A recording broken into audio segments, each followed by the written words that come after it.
원달러 환율이 금융위기가 있었던 2009년 이후 13년 4개월 만에 장중 1,340원을 상향 돌파했습니다.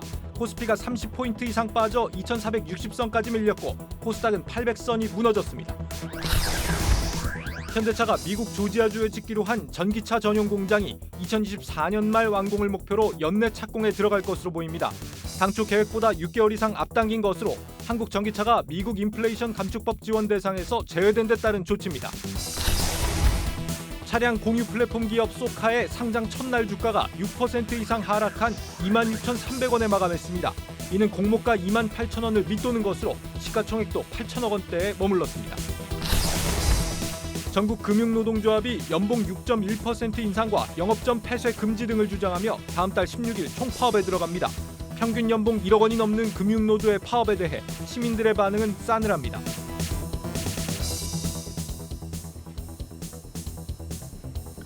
금융위기 수준의 고환율에 투심이 얼어붙고 있습니다. 증시 상황 홍원표 기자와 진단합니다.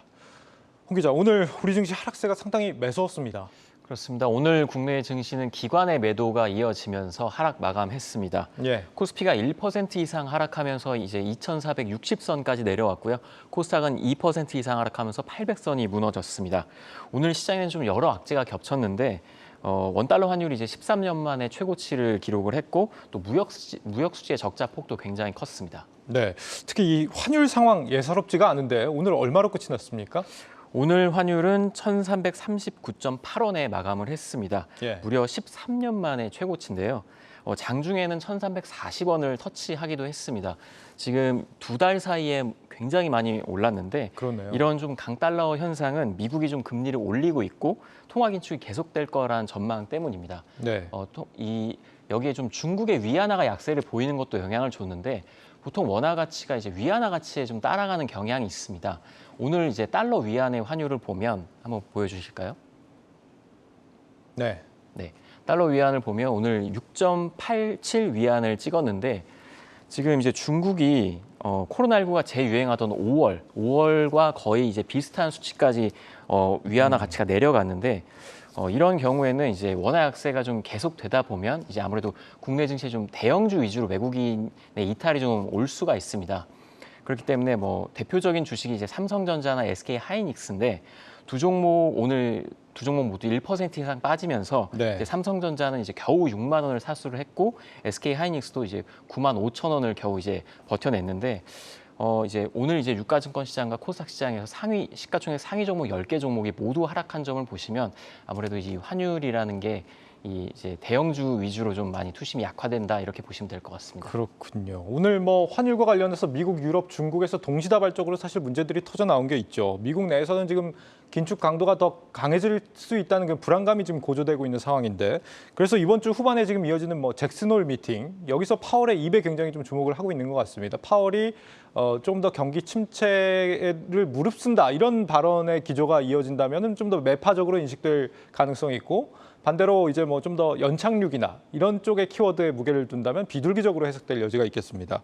유럽에서는 또 에너지 대란 이슈가 있습니다. 지금 뭐 유가로 따지면은 지금 천연가스가 배럴당 한 400달러가 넘는다고 해요. 상당히 높은 수준의 물가 부담 때문에 좀 경기가 어렵다는 불안감이 고조되면서 달러 강세를 유발했다는 분석이고요.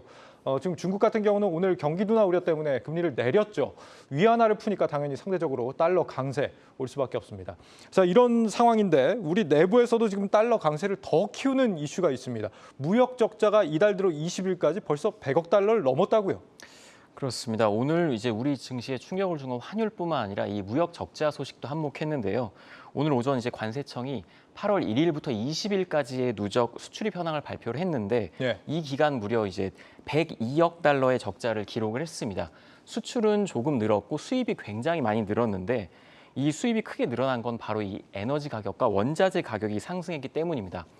이 원유 수입액이 전년보다 50% 그리고 가스와 석탄은 무려 80% 그리고 143%나 증가를 했는데 이 4월부터 이어지고 있는 무역 적자가 5개월 연속 적자가 좀 예상이 되고 있습니다. 네.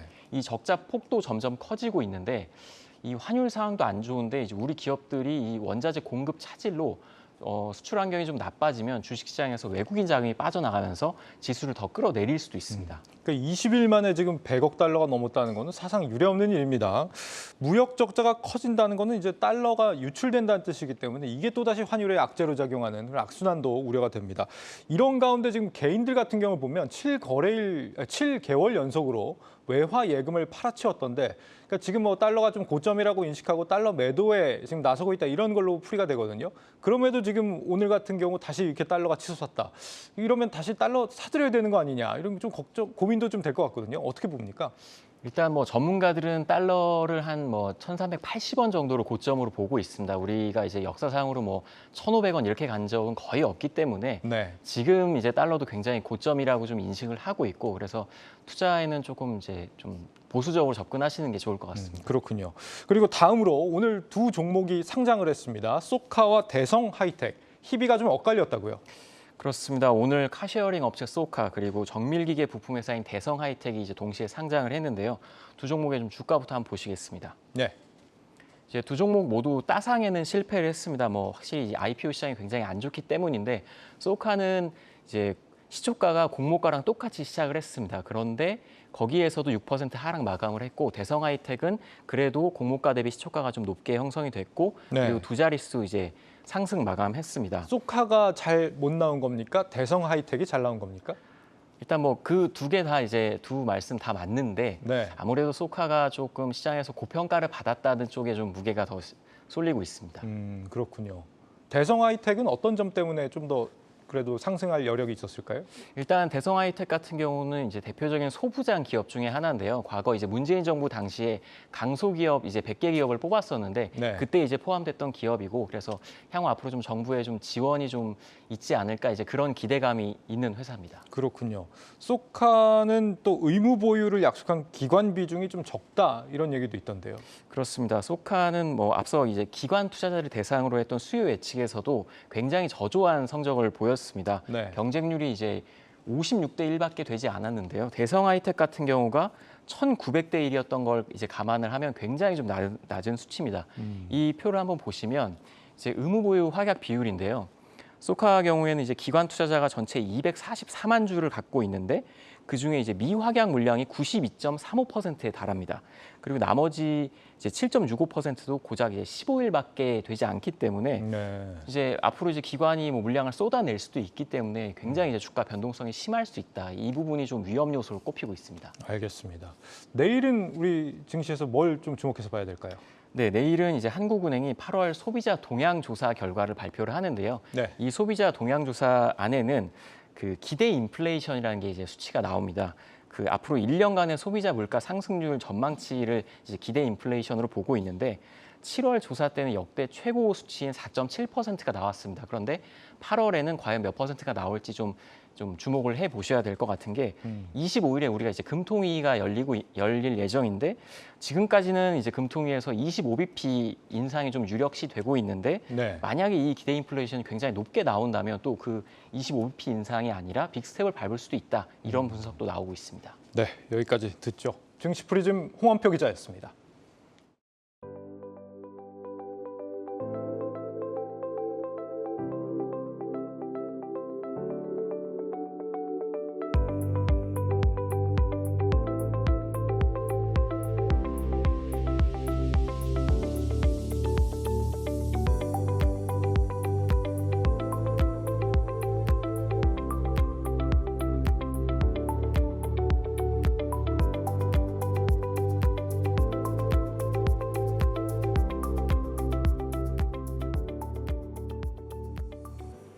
미국의 인플레이션 감축법 지원 대상에 우리 전기차가 제외되면서 관련 기업들 발등에 불이 떨어졌습니다.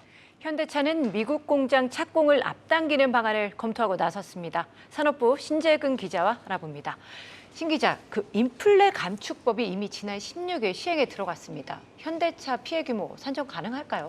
네, 그렇습니다. 현재 현대차는 이 미국 내에서 전기차 생산을 하고 있지는 않습니다. 모두 이제 전량을 국내에서 생산해서 미국에서 판매를 하고 있는데요. 이 미국에서 최종 조립된 전기차만 보조금 지급 대상에 포함하겠다는 조건 때문에 현대차는 대당 1,000만 원에 달하는 보조금을 받을 수가 없습니다. 피해 규모는 미국 내 전기차 판매 자료를 통해서 추정해 볼 수 있는데요. 현대차와 기아는 올 상반기까지 일단 미국에서 모두 3만 4천 대의 전기차를 판매했습니다. 이 현대차와 기아 통틀어서 일주일에 약 1,300대의 전기차를 판매한 셈입니다. 현대차와 기아의 미국의 그 평균 판매 가격이 이 대당 3만 6천 달러, 이 우리 돈으로 한 4,800만 원 정도 되는 거를 감안하면 이 매출로 환산했을 때 한 주에 600억 원, 이 상반기 기준으로는 1조 6천억 원 피해를 보는 것으로 자동차 업계는 추산하고 있습니다. 이 현대차와 기아의 전체 상반기 매출액이 이 100조 원을 조금 넘는데요. 매출 비중으로 봤을 때 1% 조금 넘는 수준으로 그렇게 크지는 않습니다. 그렇네요. 지금 뭐 미국에서 아이오닉 5가 테슬라 모델 3보다 거의 한 지금 5천 달러 정도 더 싸게 팔렸었다라고 하는데 보조금이 한 7,500달러 정도 되니까 미국에서 보면 어떻게 보면 경쟁력이 좀 떨어질 수밖에 없겠습니다. 이에 대해서 지금 현대차의 분위기는 좀 어떻습니까? 이 현대차에는 이에 대해서 아직 그 공식적인 입장을 내놓고 있지는 않습니다.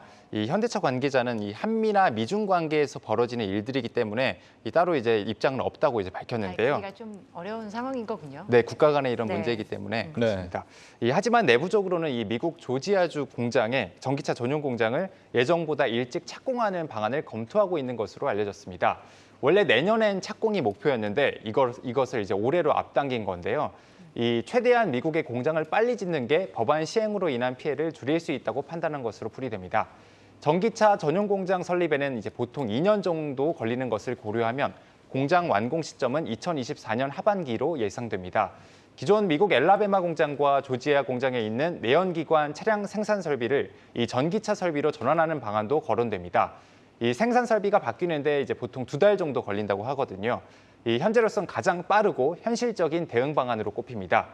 당장 현대차는 올 연말부터 이 공장 설비 전환을 통해서 산타페 하이브리드와 GV70 전동화 모델을 엘라베마 공장에서 생산할 예정입니다. 내연기관 설비를 전기차 설비로 전환한다 이런 방법인데 사실 이것만으로 미국 판매 물량을 다 소화하기는 좀 어려울 것 같은데 어떻습니까? 네, 엘라베마 공장 생산 설비 전환만으로는 이 미국 판매 물량을 모두 소화시키는 건 좀 어려울 것이란 게 대체적인 네. 견해입니다. 설비 문제가 아니어도 이 아이오닉 5와 EV6를 미국에서 당장 생산하기가 어려운데요. 이 노조가 이에 대해서 쉽게 동의할 가능성이 낮기 때문입니다.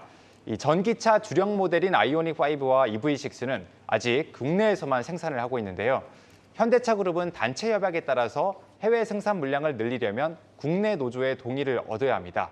전기차 전용 공장 설립도 같은 맥락입니다. 노조의 찬성 없이는 이 공장을 지을 수가 없는 거죠. 다만 노조는 미국 공장 건설을 앞당기는 방안에 대해서는 반대하고 있지 않다고 밝혔습니다. 종합하면 현대차는 일단 미국 엘라베마 공장의 설비 전환을 통해서 연내에 전기차를 생산하는 것에 더해서 이 조지아 전기차 전용 공장의 빠른 완공, 이 속도전이 굉장히 필요한 상황입니다. 그럼에도 전기차 보조금을 받을 수 없는 2년간의 공백 기간 동안에는 어느 정도 출혈을 감수해야 하는데요. 이것은 이제 그 가격 할인과 판촉으로 버티는 전략을 취해야 될 것으로 보입니다. 다만 이번 인플레이션 감축법의 보조금 지원 대상이 너무 적다는 비판도 제기됩니다. 심지어는 미국 전기차 기업들도 높은 가격으로 인해서 혜택을 못 받는 경우도 있고요. 따라서 11월에 있을 중간 선거 이후에 이 바이든 행정부가 세제 지원 조건을 완화할 것이라는 전망도 나옵니다. 이번 인플레 감축법 지원 대상에 들어간 업종이 전기차와 함께 지금 배터리가 있습니다. 우리 배터리 업종은 괜찮은 건가요? 현재 현대차와 기아의 이 배터리를 공급하는 우리 기업은 LG 에너지 솔루션과 SK온 두 곳입니다. 네. 네. 이 현대차의 미국 전기차 판매가 줄면은 당연히 그 배터리 회사들의 물량도 줄어들게 마련인데요. 결론부터 말씀드리면 이 배터리 분야는 그래도 긍정적인 효과가 더 크다고 보면 되겠습니다. 이 부분은 강미선 기자의 리포트로 보시겠습니다. 올해 상반기 현대차의 아이오닉 5와 기아의 EV6는 미국에서만 2만 6천 대가 팔렸습니다. 현대차는 이를 앞세워 미국 시장 점유율 2위에 올랐지만 미국 정부의 전기차 보조금 지급 대상에서 제외되면서 앞으로 판매는 쉽지 않습니다. 현대차 기아의 전기차 판매가 감소하면 자연히 배터리 공급도 줄어들게 됩니다. 국내 배터리 3사 중 SK온과 LG에너지솔루션이 현대차에 공급하고 있고 SK온이 가장 많은 물량을 담당하고 있습니다. 삼성 SDI는 공급 물량이 없습니다. SK온은 이에 대해 자사 배터리 공급에도 영향이 있을 것이라면서도 크게 개의치 않는 입장입니다. 배터리 시장은 아직 만들기만 하면 팔리는 공급자 우위 시장이고 SK온은 현대차 외 폭스바겐, 포드 등 다양한 고객사들을 확보하고 있기 때문입니다. 지금 상황에서 그냥 판단을 하면 영향은 어느 정도 받을 수 있다. 실제로 어느 정도 영향을 줄지는 아직까지는 잘 모르겠습니다. 오히려 인플레이션 감축법에 따라 중국 배터리사들이 세액 공제 대상에서 빠지면서 타격보다 수혜가 더 클 것으로 예상하고 있습니다. 한국경제TV 강미선입니다. 네, 보신 것처럼 LG 에너지 솔루션 등 우리 배터리 업체는 인플레이션 감축법이 우리 배터리 업체들의 입지를 강화시켜 줄 것으로 예상을 하고 있습니다. 이 현재 점유율 기준으로 세계 1등을 달리고 있는 이 중국 업체의 미국 진출이 막히게 되면은 그 자리를 우리 배터리 업체가 대신할 것으로 보고 있기 때문입니다. 다만 이 배터리를 만드는 데 필요한 이 원료 대부분을 중국에서 수입해다가 쓰고 있기 때문에 지금부터 이 공급처 다변화는 좀 필수적으로 보입니다. 네, 지금 미국에 공장을 짓는 게 유리하냐 불리하냐 어쨌거나 굳이 짓지 않아도 될 생산 설비에다 비용 투자를 하고 있는 거기 때문에 상당히 부담이 될 수밖에 없는데 전기차든 배터리든 차라리 기회를 삼자 우리가 이렇게 표현을 할 수 있겠습니다만 상당히 좀 속상한 상황입니다. 정부도 여기에 대해서 좀 대응에 나섰다고요. 네, 이창양 산업통상자원부 장관은 오늘 미국이 한국산 차량을 이 전기차 보조금 지원 대상에서 제외한 것과 관련해서 이 세계 무역기구 WTO 제소 여부를 검토할 것이라고 밝혔습니다. 이 국회 차원의 대응도 추진을 하고 있는데요. 국회 외교통일위원회는 미국의 차별적 조치에 대한 우려를 담은 상임위 차원의 결의안을 추진할 예정입니다. 또 여야 의원들의 미국 국무부 초청으로 지난 20일 미국 워싱턴 DC로 떠났는데요. 이 방미단은 백악관과 국무부 등을 방문할 예정인데 이 자리에서 인플레이션 감축법과 관련한 문제가 논의될 것으로 보입니다. 하지만 가장 중요한 건 앞서 말씀드린 대로 오는 11월 이 중간 선거 이후에 미국 정부가 보조금 지급 기준을 완화해 줄지 여부가 될 것으로 보입니다. 네, 계속해서 지켜봐야겠습니다. 오늘 분석, 제목과 해시태그 어떻게 정리해 볼까요? 네, 일단 제목은 한 주에 600억 원 손해, 현대차 조지아 공장 속도전으로 하겠고요. 해시태그는 현대차, 전기차, 바이든으로 하겠습니다. 네, 산업부 신재근 기자였습니다.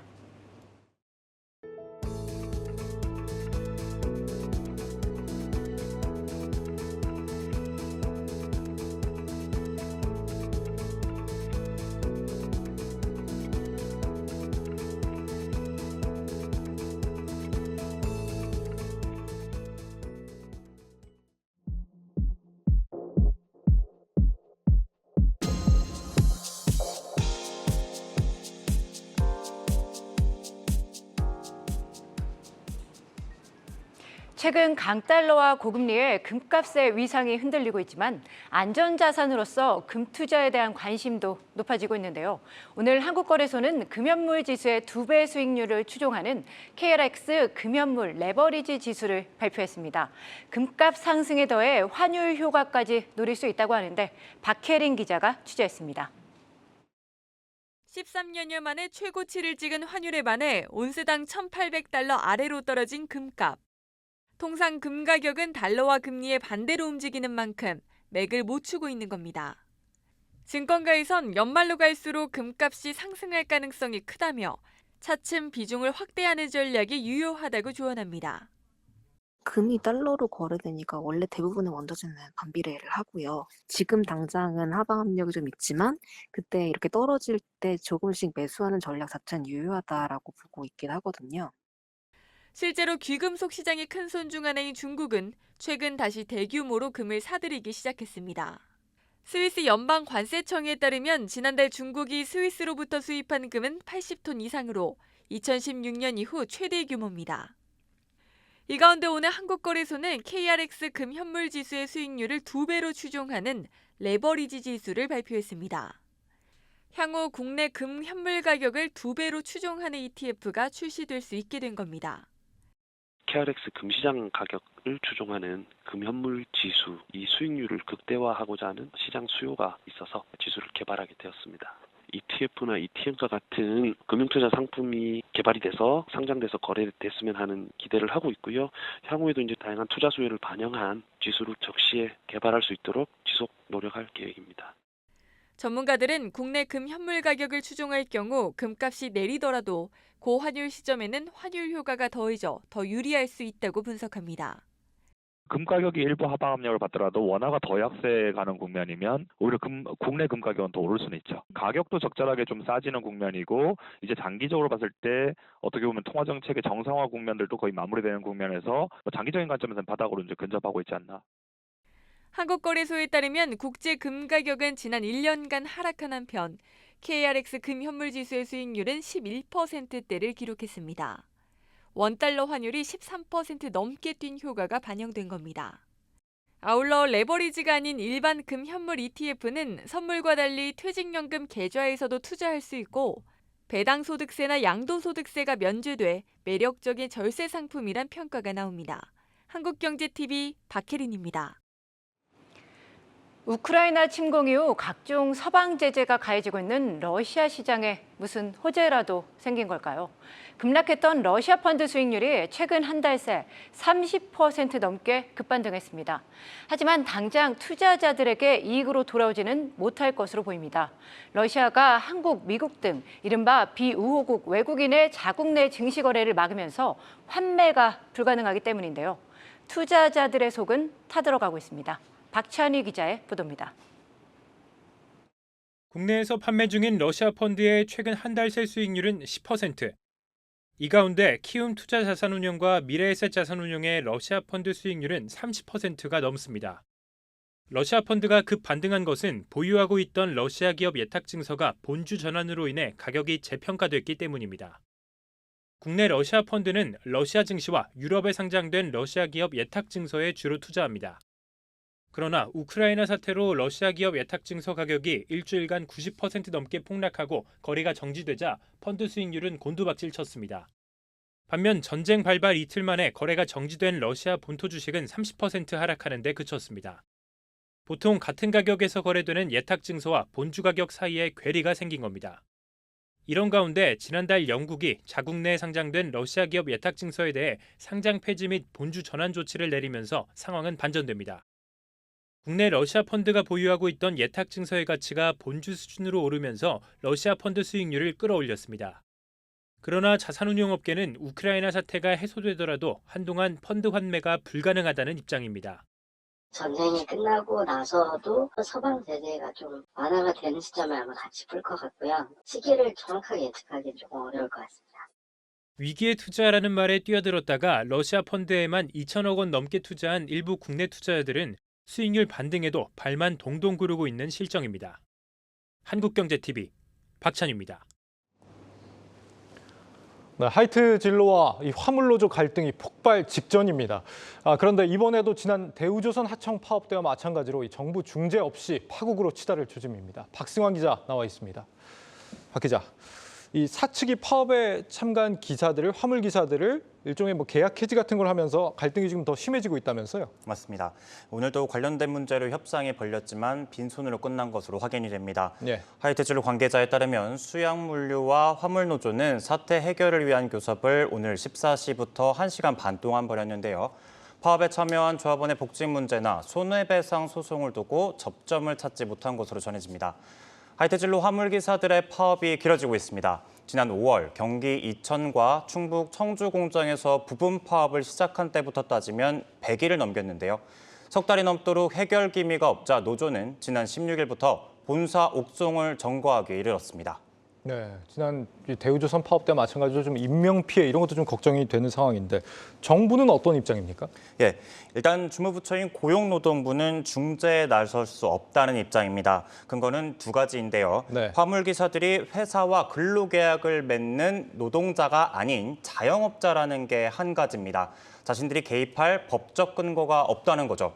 화물차 기사들이 속한 화물연대가 법 외 노조인 점도 고용노동부가 손을 놓고 있는 이유입니다. 고용부는 화물연대에게 노조 설립 필증, 사실상 허가서 개념인데 이것을 내주지 않았습니다. 때문에 이들의 파업에는 번번이 불법이라는 꼬리표가 달라붙습니다. 기사들이 근로기준법상 노동자도 아니고 그들이 소속된 화물연대도 합법적 노조가 아니라 노조법의 보호를 받을 수 없다는 뜻입니다. 이번 정부가 계속 강조하는 게 이제 법과 원칙인데 법적으로 따지면은 이게 문제될 게 없다.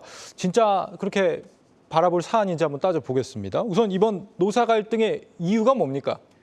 기사들이 요구하는 것의 핵심은 일단 운송료 30% 인상입니다. 네. 2008년 유가 하락을 이유로 운송료를 낮춘 이래 현재까지 사실상 실질 인상률이 0%라는 거죠.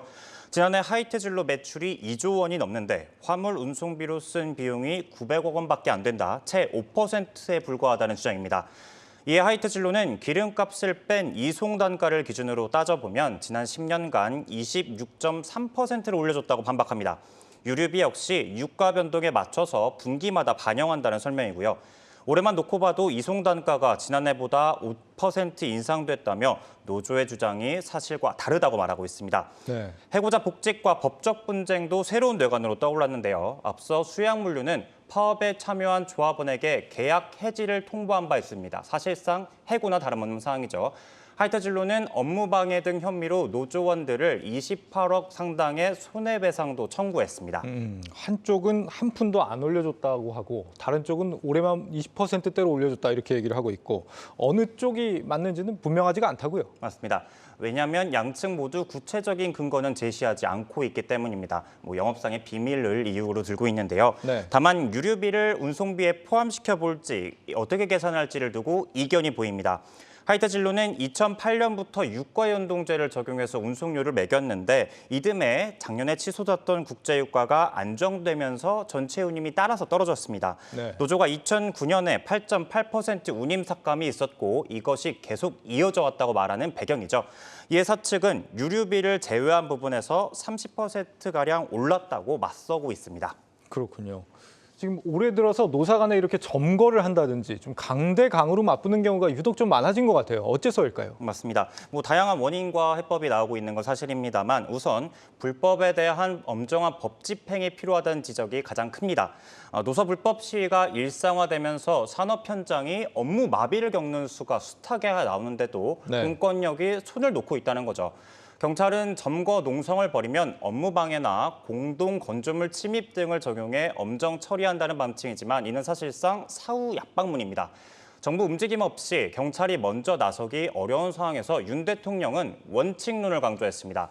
지난주 취임 100일 기자회견에서 대화가 우선임을 분명히 했지만 공권력 투입 가능성을 열어뒀다는 해석이 나오는데요.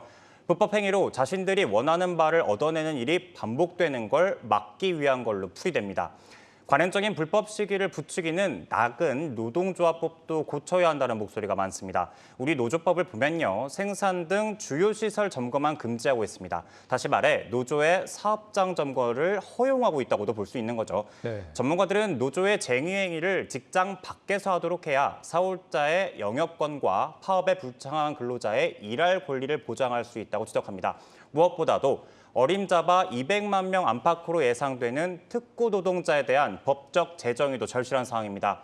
지금처럼 자영업자로 볼 것인지 변화하는 시대상에 맞춰서 근로자로 볼 것인지 답을 내려야 한다는 조언이죠. 말씀하신 것처럼 하이트진로 외에도 CJ 대한통운이나 쿠팡 등 플랫폼 노동자들의 쟁의행위가 잦아지는 만큼 법제도를 어떻게 재정비하느냐에 따라서 노사 협상 방향은 물론 정부의 개입 여부도 달라질 수 있다는 의미입니다.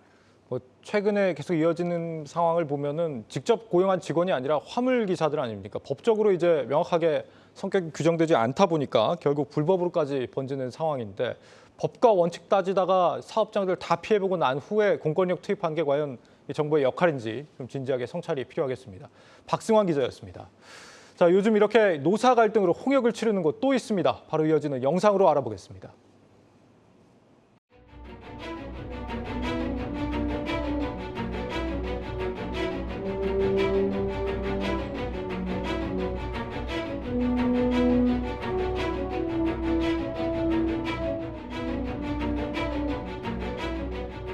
저희 직장인들은 보통 6시까지 근무하잖아요. 회사 일하면 도중에 짬내서 가기도 그렇고요. 네, 좀 불편한 점이 많은 것 같습니다. 네. 근무 시간을 줄여가면서 올렸을 때 그만한 효과 대비 사람들의 그런 불편함을 어떻게 처우를 해줄 건지, 그러니까 시민들한테 오픈을 하고 납득이 된다면 가능할 것 같긴 하지만 우리도 같이 나서 일 보고 또 들어가서 또 그거 그냥 일 봐야 되는데 예, 시간이 짧고 예, 그러면 불편하기를 그것이 없지요. 일은 적게 하고 돈 많이 달라. 이거는 뭐 말도 하지 말아야지. 그거는 예, 그건 안 되는 일이에요.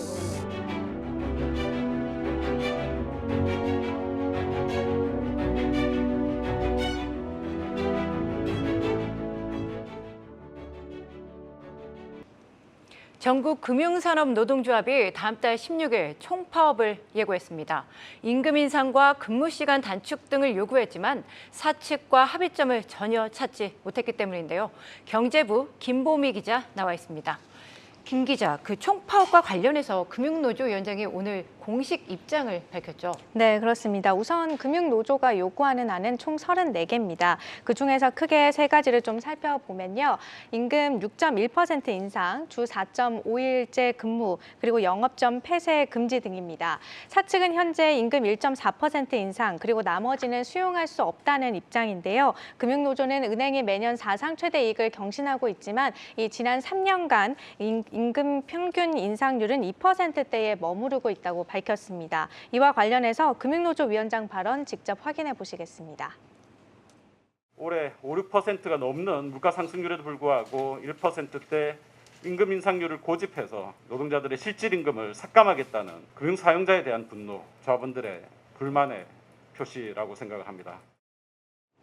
금융노조와 사측이 각각 제시하는 임금 인상률 차이 좀 크기 때문에 파업까지 얘기가 나오는 게 아닐까 싶은데 실제로 어떻습니까? 좀 큽니까? 우선 사측이 제시하는 1.4%는요. 이 올해 공무원 임금 인상률과 동일하고요. 그리고 노조가 주장하는 6.1%는 사실 최근 대기업 위주로 임금 협상 사례를 살펴봤을 때 그렇게 높은 수준은 아니었습니다. 이 네이버와 대우건설의 평균 임금 인상률이 10%대였고 삼성전자가 평균 9%, 그리고 LG유플러스가 이 8%대로 협상을 마무리를 했고요. 현재 오비맥주가 7.3%, 그리고 GX칼텍스가 5.5% 임금 인상을 요구하고 있는 상황입니다. 사실 임금 인상 논란이 뭐 계속되고 있기도 합니다. 그리고 뭐 정부도 시장 개입 논란을 무릅써가면서 경영계의 임금 인상 자제하라 뭐 이런 요구를 하기도 했고요. 그런데 이제 IT 업계의 경우에선 과도한 임금 인상으로 올 들어 뭐 실적 악화, 채용 축소 흐름 이렇게 나타나면서 부작용이 있는 건 아니냐 이런 얘기도 나오고 있습니다. 그런데 이번 금융노조의 이 같은 요구에 대해서는 실제로 어떻게 좀 평가를 하고 있나요?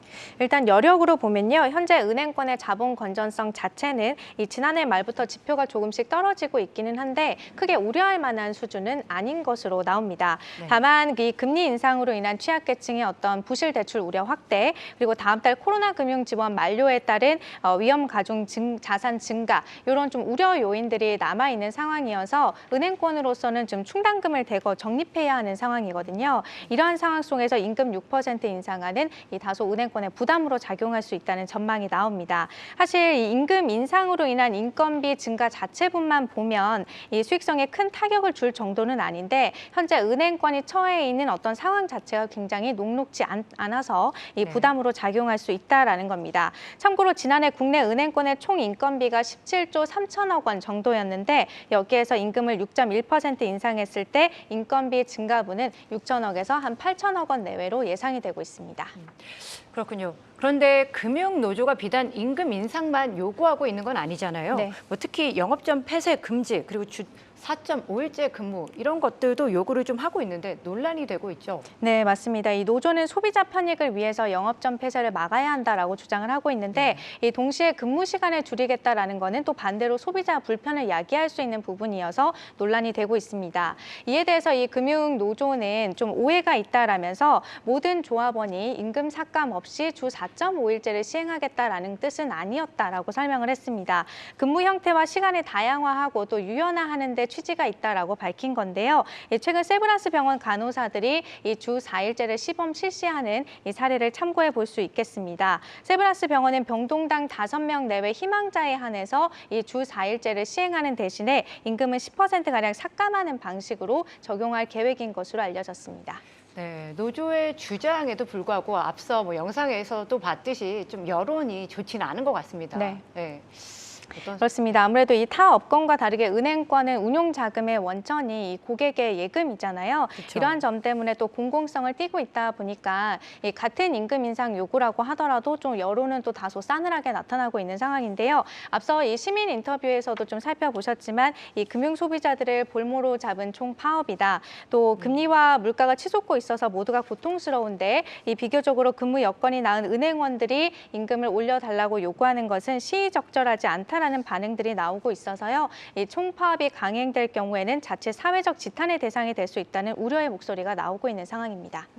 사실 요즘에는 모바일 앱으로 은행 업무 보는 분들이 많습니다. 저도 은행 간 지가 언젠지 조금 오래된 것 같긴 한데 때문에 이제 실제 파업으로 이어진다고 하더라도 뭐 그렇게 충격이 크진 않겠다 이런 생각이 좀 들거든요. 어떻습니까? 네, 그렇습니다. 이 현재로서는 은행 업무에 큰 지장은 없을 것이다라는 관측이 지배적입니다. 그만큼 말씀하신 것처럼 이 비대면으로 또 거래하는 분들이 많기 때문인데요. 실제로 시중은행의 입출금 거래에서 이 비대면 거래가 차지하는 비중은 지난해 기준 70.9%로 매년 빠르게 늘고 있는 상황입니다. 또 다음 달 총파업에 들어간다 하더라도 실제 참석률이 얼마나 될지가 관건인데요. 이 참고로 6년 전 금융노조 총파업 사례를 보면 이 당시에 전체 은행원의 15%만이 파업에 참여를 했고 특히 4대 시중은행의 참가율은 3%에도 미치지 못하는 걸로 나타났습니다. 네, 시민들의 불편은 좀 적었으면 좋겠습니다. 경제부 김보미 기자였습니다.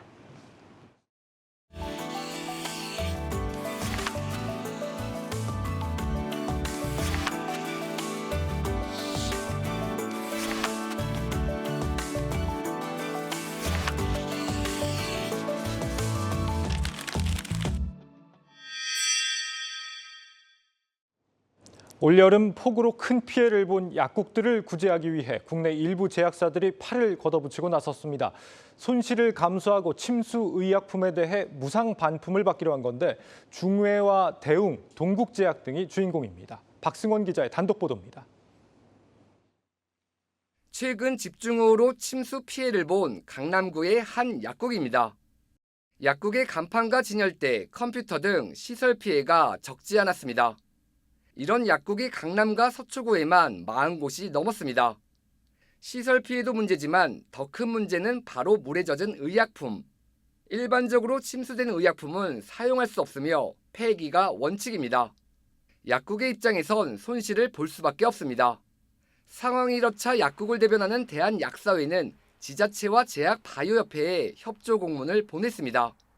과거 기록적인 폭우 시 제약사들이 침수 의약품 반품과 무상교환 등 약국에 도움을 준 것처럼 이번에도 나서주길 요구한 것이지만 몇몇 제약사들은 난처한 입장을 내비치고 있습니다.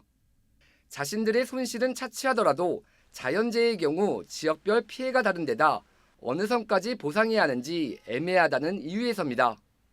이런 가운데 JW 중해제약과 대웅제약, 동국제약 등 일부 제약사들이 침수 의약품에 대해 반품에 나선다고 밝혔습니다. 기업의 사회적 책임이란으로 일반 반품과 동일하게 침수 의약품의 반품을 진행한다는 방침입니다. 기록적인 폭우로 피해를 본 약국의 고통 분담 차원에서 침수 의약품 무상 반품을 시행하게 됐습니다. 침수 의약품 지원뿐만 아니라 지속적인 사회공헌 활동을 통해 기업의 사회적 책임을 강화해 나가겠습니다. 제약사들이 자신들의 손실을 감안하고 약국과 함께 고통 분담에 나서며 폭우 피해를 입은 지역사회에 온정을 전하고 있습니다. 한국경제TV 박승원입니다. 정부가 나랏돈이 투입되는 사업에 대해 성과가 미흡하면 예산을 의무적으로 깎기로 했습니다. 대신 반도체 전략기술 개발과 같이 국정과제에 연계된 재정 사업들은 집중 관리에 나섭니다. 전민정 기자입니다. 코로나19로 피해를 입은 취약계층을 위한 정부 직접 일자리 사업. 하지만 국회 예산정책처가 분석해보니 지난해 40개 직접 일자리 사업 일자리 중에 절반은 일반 취업자들에게 돌아갔습니다. 청년 디지털 일자리 사업의 경우도 마찬가지.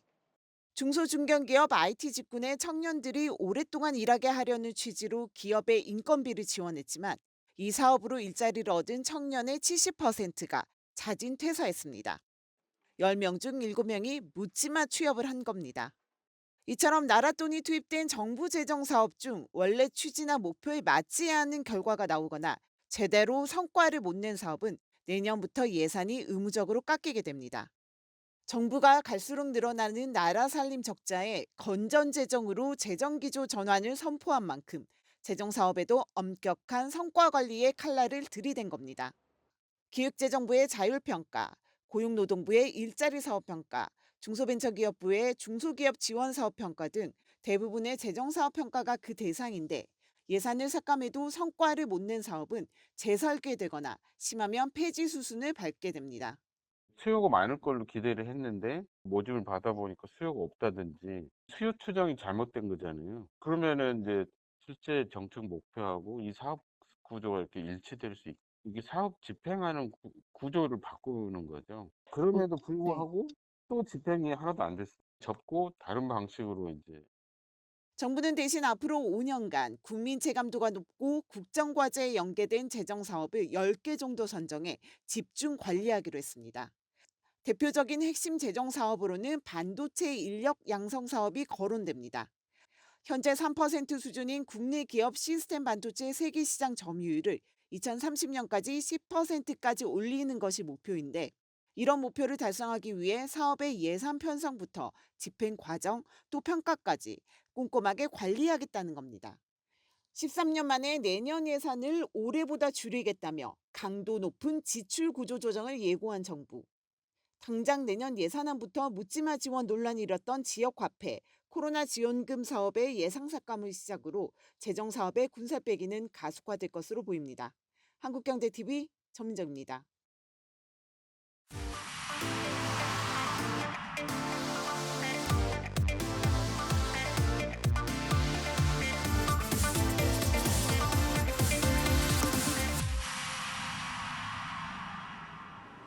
글로벌 경제와 증시, 기업에 대해 깊이 있게 분석하는 고웨스트 시간입니다. 글로벌 콘텐츠부 오민지 기자와 함께하겠습니다. 오 기자, 오늘은 어떤 소식 준비했나요?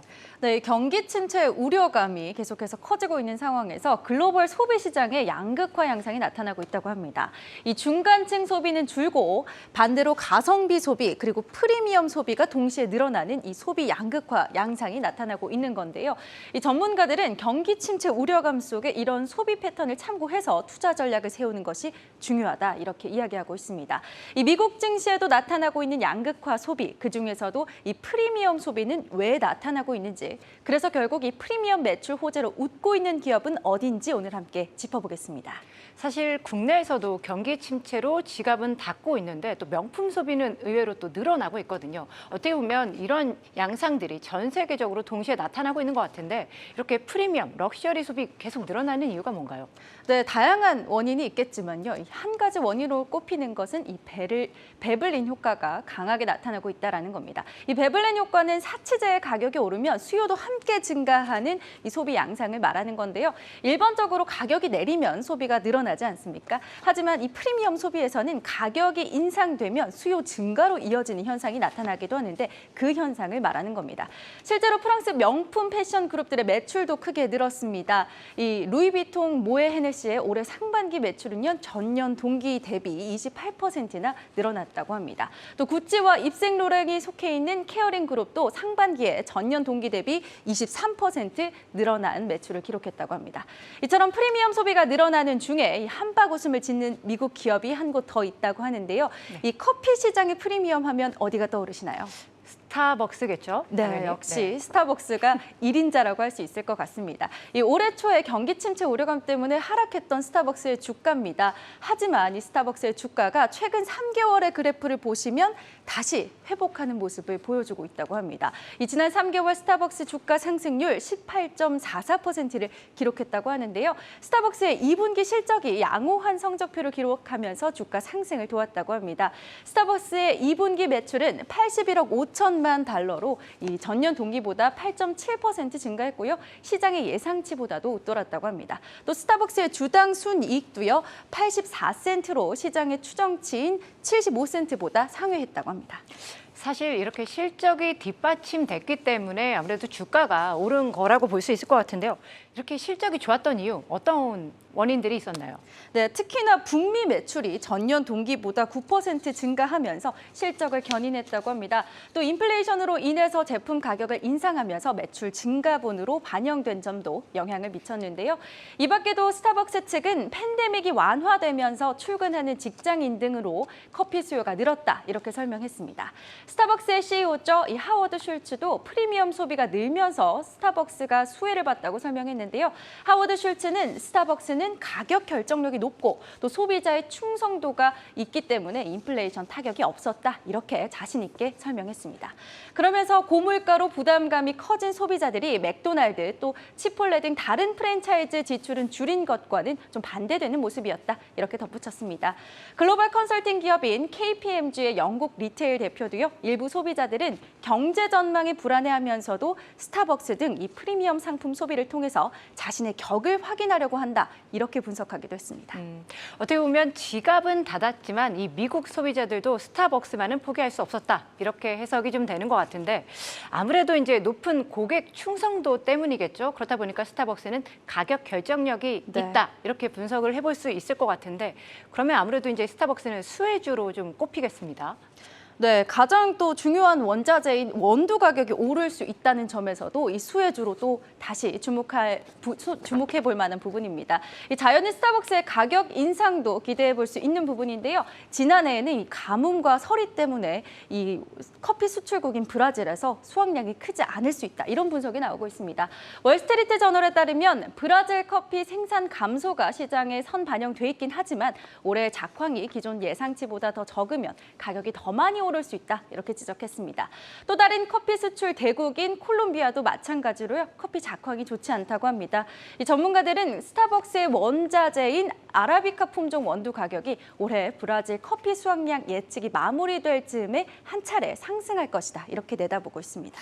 아무래도 이제 원두 가격 상승이 좀 점쳐지다 보니까 스타벅스가 또 가격을 올리겠구나 이렇게 좀 예상해 볼 수 있을 것 같은데 이 외에도 이 투자자들이 앞으로 좀 눈여겨봐야 할 뭐 이런 정보들이 좀 있을까요? 네, 이 원두 가격 상승 역시도 좀 주목해야 하는 부분이지만요. 이 밖에도 스타벅스의 새로운 행보들 주목해 보실 필요가 있겠습니다. 스타벅스의 새로운 행보가 얼마나 매출에 영향을 미칠지 보시는 게 중요하겠는데요. 이 최근 스타벅스는 자동차 업체인 볼보와 협력해서 점포 내에 전기차 충전소를 설치하겠다. 이런 계획을 발표했습니다. 이 전기차 충전소는 스타벅스 본사가 있는 워싱턴주 시애틀부터 콜로라도주 덴버까지 15개 점포에 설치가 되는데요. 해당 매장에는 볼보가 제작한 급속 전기차 충전기가 설치될 예정이라고 합니다. 또 이 밖에도 커피를 테마로 한 스타벅스표 NFT를 다음 달에 공개한다고 밝혔고요. 스타벅스 투자자의 날이 9월 13일에 열리게 됩니다. 이날도 어떤 미래 전략들이 공개가 될지 살펴보실 필요가 있겠습니다. 네, 여러 향후 계획들이 또 좀 보여졌는데 월가에서 이제 스타벅스에 대해서 어떻게 좀 전망하는지가 좀 궁금합니다. 긍정적인가요? 어떤가요? 네, 월가에서는 이 스타벅스 주가에 대해서 좀 긍정적으로 보는 시각이 우세한 상황입니다. 이번 달 들어서 월가가 어떻게 보고 있는지 살펴봤는데요. 월가에서 발표한 스타벅스 주가 전망입니다. 보시면 목표 주가가 줄줄이 다 상향되어 있다는 점 확인하실 수 있는데요. 이번 달에 스타벅스에 대해서 투자 의견을 제시한 기관은 모두 스타벅스의 목표 주가를 상향했습니다.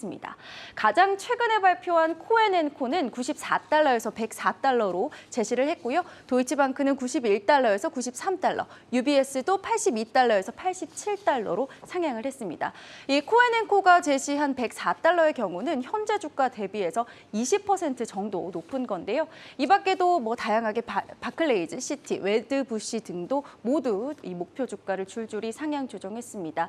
그래서 현재 스타벅스에 대해서 평균 목표 주가 제시된 것은 93.37달러입니다. 네, 스타벅스 앞으로도 좀 주목을 해봐야겠습니다. 지금까지 고에스트의 오민지 기자였습니다.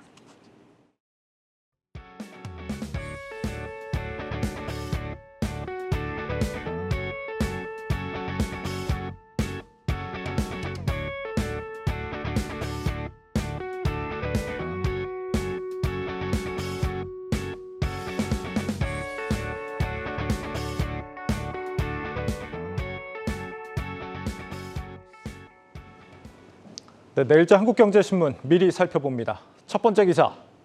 한국의 높은 이 중국 의존도가 풀어야 할 숙제로 떠오른 가운데 이를 극복하고 있는 대만의 사례가 주목을 받고 있다는 기사입니다.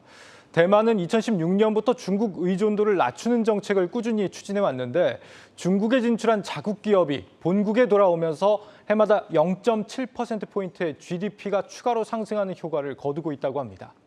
특히 수출품에서 반도체가 차지하는 비중은 2016년 27%에서 올 들어 4월까지 45%로 크게 늘었다고 하는데 화웨이나 알리바바 같은 중국 기업들이 첨단 반도체 생산을 대만 TSMC에 의존하기 때문이라는 설명입니다.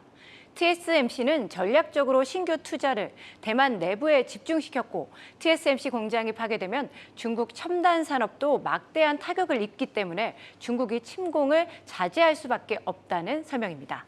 네, 다음으로 에틸렌 마진 하락으로 석유화학 기업들이 일제히 적자 쇼크를 나타내고 있다는 기사입니다.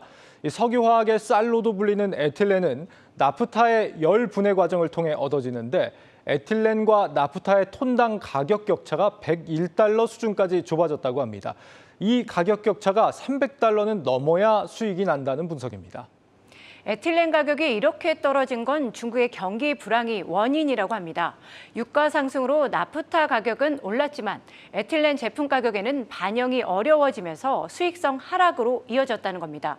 이런 여파로 롯데케미칼과 대환유화, 여천 NCC 등이 일제히 적자를 내고 있다는 소식까지 전해드리겠습니다. 뉴스플러스를 마치겠습니다. 여러분 고맙습니다.